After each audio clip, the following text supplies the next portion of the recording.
What areas of Scranton would you recommend? Scranton's actually divided into subsections.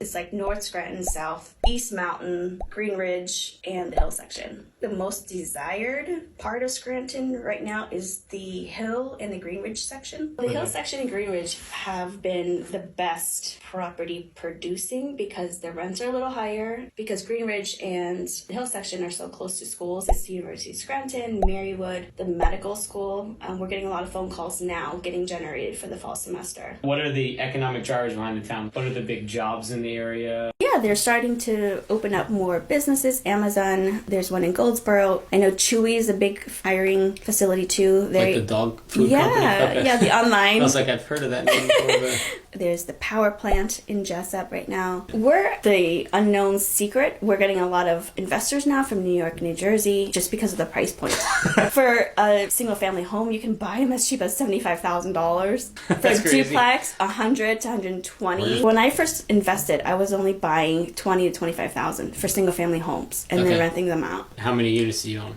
Right around 10 is really the number that I used to hover around. It was a side hustle at first. Okay. So where's the best place for someone to contact you? I always have my phone on me. I kind of sleep with my phone. If I'm up and I see it, I will answer or text back or call back.